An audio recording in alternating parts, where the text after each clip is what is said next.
Hello friends, આજના વિડીયોમાં એવા ઉપયોગી આઈડિયા શેર કર્યા છે કે તમારો કિંમતી સમય અને મહેનત બંને બચશે. તો વિડીયો ખૂબ જ ઇન્ફોર્મેટિવ છે, એન્ડ સુધી જોજો અને સારો લાગે તો લાઇક કમેન્ટ જરૂરથી કરજો. તો ચાલો વિડીયોને સ્ટાર્ટ કરીએ.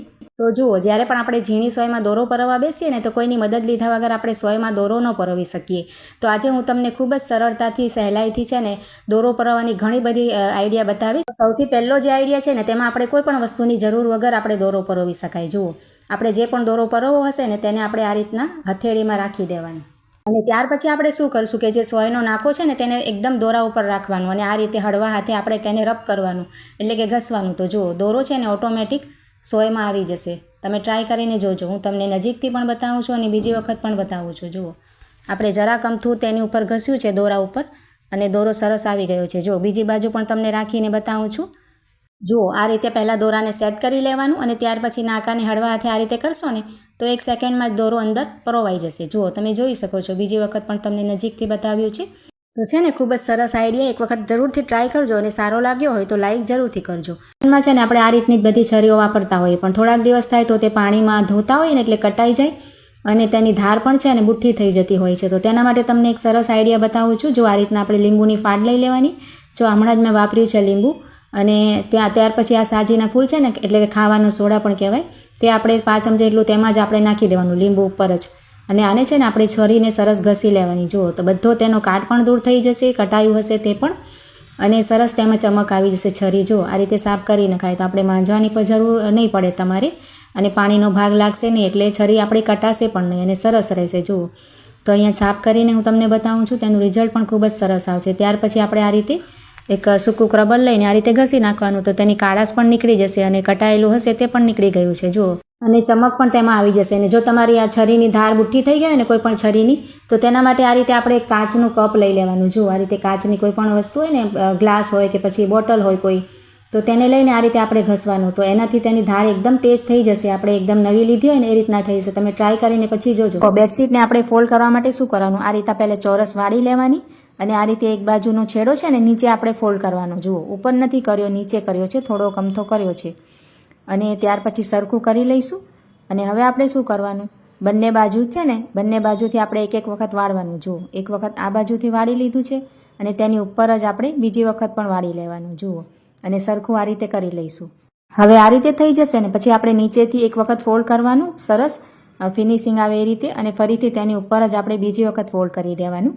અને આ જે આપણે પહેલાં વાળ્યું હતું ને તેની ઉપર પાછું ફરીથી આપણે ત્રીજી વખત પણ આ રીતે લઈ લેવાનું. તેનાથી શું થશે કે આ રીતે પોકેટ જેવું તમે જોઈ શકો છો કે બન્યું છે. હવે તેને છે ને આપણે આ રીતે આખું અંદર આપણે તમે ફોલ્ડ કરશો ને બેડશીટને તો આખું જુઓ પેક થઈ જશે. બેડશીટ છે ને ખુલશે નહીં અને સરસ આપણે ઘડી પણ સારી રહેશે અને એકદમ ઓછી જગ્યામાં પણ આવી જશે. અને આ જે તેના ઓશિકાના કવર હોય છે ને તેને પણ આપણે જે પોકેટ જેવું છે ને તેમાં સરસ આપણે નાની ઘડી કરી અને નાખી દેવાય. તો ત્રણેય વસ્તુ એકસાથે રહેશે અને એકદમ સરસ રીતે રહેશે ઓર્ગેનાઇઝ થઈને. તો ખૂબ જ સરસ આઈડિયા છે. તમે જરૂરથી ટ્રાય કરીને જોજો અને સારો લાગે તો લાઈક કરો. આ રીતનું જે વાયર હોય છે ને, જૂના વાયરના કટકા હોય છે ને, તેમાંથી પણ એક ઝીણો તાર તમે તોડી શકો. જુઓ, મેં આ જે આઈડિયા છે પહેલાં પણ બતાવ્યો છે. જુઓ, આ રીતના મેં એક વાયરનો ઝીણો તાર તોડી લીધો છે. તો આ તાર પણ ખૂબ જ ઝીણો છે એટલે કદાચ તમને નજીકથી બતાવું છું. જુઓ, ખૂબ જ સરસ આ પણ આઈડિયા છે. જરૂરથી તમે આખો વિડીયો જોજો. હવે આપણે કોઈ પણ જૂની નકામી ચાવી લઈ લઈશું કે પછી તમે એની જગ્યાએ સેફ્ટી પિન પણ ફરીથી લઈ શકો.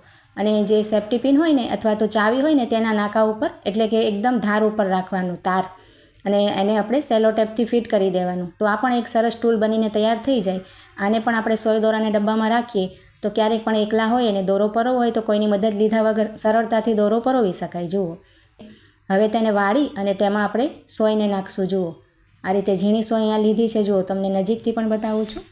તો આ રીતે સોયને તારમાં નાખવાની, સોયના નાકામાં તાર નાખી દેવાનો અને જે આપણે તારને વાળ્યો હતો ને તેની અંદર આપણે જે પણ દોરો પરોવો હોય તે આપણે લઈ લઈશું. અહીંયા તમે જોઈ શકો છો. તો દોરાને આ રીતે આપણે એમાં તારમાં નાખી દીધો છે અને હવે આપણે ફરીથી એ જ પ્રોસેસ કરવાનું. પહેલાં આપણે જે કર્યું હતું આ રીતે સોયને ખેંચશું તો ઓટોમેટિક દોરો સોયમાં આવી જશે. તો બંને આઈડિયા ખૂબ જ સરસ છે. તમે કોઈ પણ આઈડિયા ટ્રાય કરી શકો. આ રીતના જે પેકેટ હોય છે ને, મેગીના હોય કે પછી નૂડલ્સના, આપણે એમ નાના બાળકોને બનાવી દેતા હોય ને લંચ બોક્સમાં કે એમને એમ ઘરમાં પણ, તો આ રીતે આપણે ખુલ્લા રાખીએ ને તો ખૂબ જ તે ખરાબ થઈ જતા હોય છે. તો તેને ફોલ્ડ કરવાની તમને સરસ એક ટ્રીક બતાવું છું. જો આ રીતે મારી પાસે કસ્તુરી મેથીનું છે ને તો આપણે આખું બરણીમાં ના ભરી શકાય, કેમ કે આપણે તે હવાઈ જાય છે. એટલે આ રીતે પેકેટને આપણે સરસ ટ્રીક બતાવું છું. 2 બાજુથી આ રીતે આપણે તેના ખૂણા વાળી લેવાના, જો આ રીતે. અને આ રીતે વળાઈ જાય ને ત્યાર પછી તેને આ રીતે ફેરવી નાખવાનું અને ઉપરથી તેને સરસ આ રીતે વાળતા જવાનું. તેને આ રીતે પટ્ટીની જેમ આપણે જ્યાં સુધી આપણી વસ્તુ હોય ને અંદર ત્યાં સુધી આપણે સરસ વાળી લેવાનું. આ રીતે ટાઈટ વાળવાનું, ઢીલું નહીં વાળવાનું. અને જે તેના ખૂણા આ રીતે બન્યા છે ને તેને ત્યાર પછી આપણે આ રીતે ખોલી નાખશું. જુઓ તો ખૂબ જ સરસ ટ્રીક છે.